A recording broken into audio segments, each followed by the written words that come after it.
Hi guys, Neil Ball, AS CAD Services. I was having a look on the Autodesk Advanced Steel forum earlier on, and I noticed a post on there by a good friend of mine, Chris Massey, and he was explaining, somebody asked how they put fixings through concrete and get a nut on each side. So this kind of setup here, or single angle this one here. And Chris did a very good job of explaining how he does it. And of course, there aren't any tools effectively in Advanced Steel which will do that and put a nut on each end of studding as such. So I get asked this question quite a lot, especially people who do header beams out of channel back to back, that sort of thing. How can they put studding through?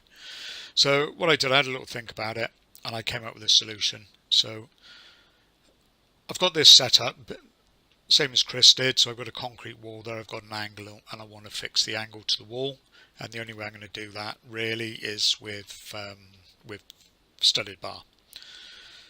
So what I've done, I've created a new anchor for this. Let me just put this in a minute so we can see what's going on.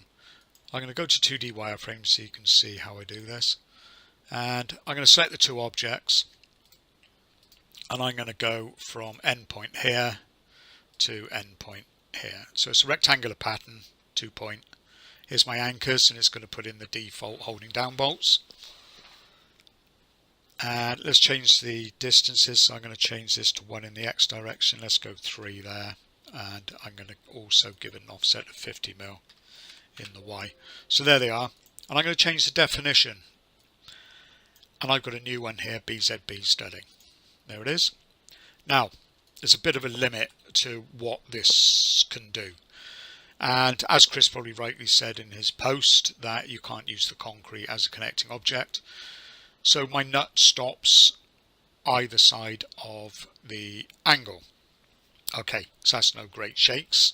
What I can do, if I add another object, what I'm going to do, I'm going to add some CHS, and I'm going to go from center here, and I don't know the length for this, so I'm just going to drag it through. And it's a piece of CHS 26.9. It could be anything. It could be a bit of flat in there. You could put a bit of beam in there. It doesn't really matter. You're not going to see this because it's going to go on a hidden layer. I'm going to turn it off. But what I'm going to do on the naming, I'm going to change the model roll to not visible. I'm not sure if you're familiar, but if I call it not visible on the model roll, it will never show up in the drawing. Most drawing styles, if not all drawing styles, not visible is the first object type, and it says it's turned off, so it's never visible. Right, I don't know how long this is, so what I'm going to do, I'm just going to use split beam. I'm going to select this in the corner of the concrete, so that now is cut to the depth of the concrete. The last thing I'm going to do, I'm going to use this, and it says object, add object to connection. I'm going to select the anchor, and I'm going to select the tube secondly. And now you can see what's happened is the studding's gone all the way through. It's put a nut on this end and a washer, put a nut and washer on that end.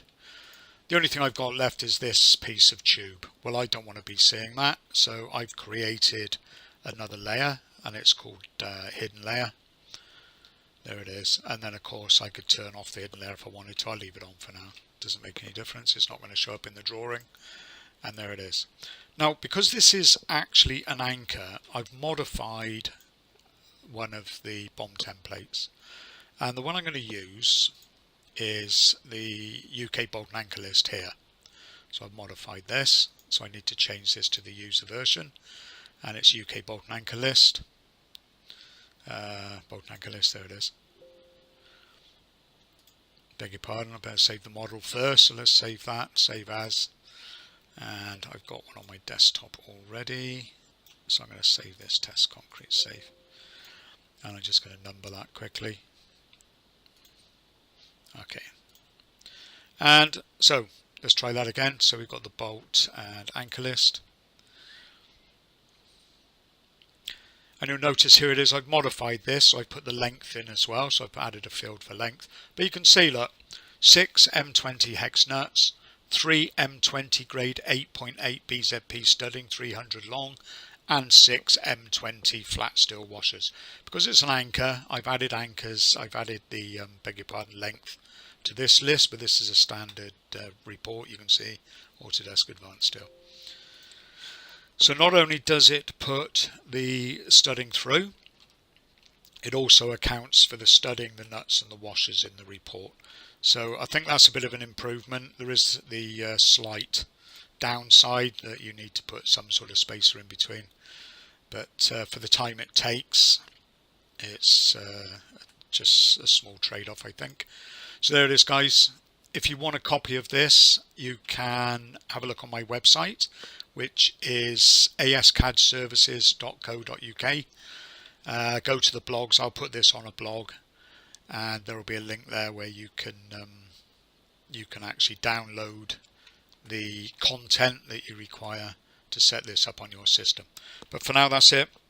Thanks for watching, and I'll be back on, put some more videos on soon. Until then, have a good evening and goodbye.